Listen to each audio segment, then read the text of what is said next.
بڕیارە ڕۆژی هەینی ئەنجومەنی مامۆستانی پێشەنگ هەشتەمین کۆنگرەی خۆی لە شاری سلێمانی ئەنجام بدات.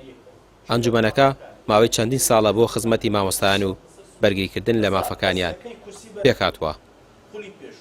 بینە هەینی 21/2023 شتوان بەخوای گەورە کۆنگرەی هەشتەمی خۆی ئەنجام ئەدا لە شاری سلێمانی بە بەشداری نزیکەی 100 ئەندام لە کادێر و لە دەستە کارگێڕەکانی ئەنجومەنی مامۆستایانی پێشەنگ ئامانج لە گرتنی کۆنگرە هەڵبەتە هەموو ڕێکخراوێک پێویستە چەند ساڵ جارێک کۆنگرەی خۆی ببەستێ بە ئامانجی ئەپدێتکردنەوەی کاروبارەکانی خۆی.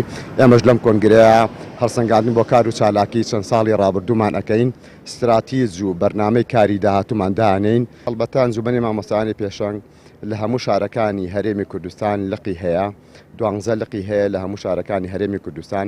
لە هەڵبژاردنەکانی ساڵی 2010 یەکێتی مامۆستانی کوردستان بەشدار بووە، نزیکەی 10,000 دەنگی هێناوە. ئێستا 12 نوێنەرایەتیمان لە یەکێتی مامۆستانی کوردستان هەیە، هەر لە سکرتاریەت یەکێتی مامۆستانی کوردستان و تا هەموو لقەکان یەکێتی مامۆستانی کوردستان نوێنەرایەتیمان هەیە.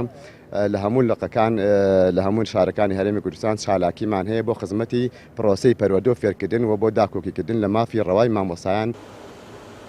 پلانی 4 ساڵی داهاتووی ئەنجومەنەکە گرنگیدانە بە پرۆسەی پەروەردە و فێرکردن، برەودان بە بەرزکردنەوەی ئاسی توانای مامۆستایان و خۆ ئامادەکردن بۆ هەڵبژاردننی یەکێتی مامۆستایان دەبێت.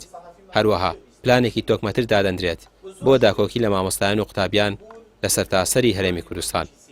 ڕاستی پرۆسەی پەروەردە و خوێندن لە هەرێمی کوردستان ئەوە خاڵێکی جەوهەریە کە ئیشی لەسەرەگرێ و پلانیشی بۆ دائەندرێت و هەروەها برەودان بە داکۆچی و بەرزکردنەوەی ئاستی مامۆستایان بەکشتی و مامۆستایانی ئەنجومەنی پێشەنگ کە ڕۆڵی بەرچاوی هەبووە و داکۆکیش لە مافەکانیان و خاڵی سێمیشەوەی خۆ ئامادەکردن بۆ هەڵبژاردننی یەکێتی مامۆستایانی کوردستان کە ئێمە پێشتر بەشداریمان کردووە و ئاستێکی بەرزشمان لە ڕێژەی دەنگدان هێناوە و پۆستیشمان لە سەرجەم بەشەکانی هەیە.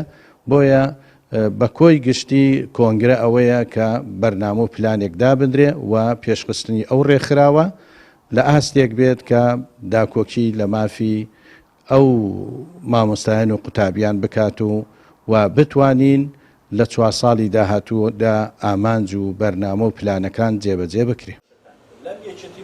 ئەنجومەنەکە لە سەرجەم پارێزگاکانی کوردستان ئەندامیان هەیە و لە ناو یەکێتی مامۆستایانی ڕۆڵیان هەیە. بە ئەنجامدانی کۆنگرەی هەشتەمیان کەوا بڕیارە لە سلێمانی ساز بکرێت، دەڵێن ئامادەسازی دەکەن بۆ ئەوەی پلانی 4 ساڵی داهاتوویان بە شێوەیەکی باشتر دابڕێژنەوە. ڕامیار عوسمان، کەناڵی پەیام، سلێمانی.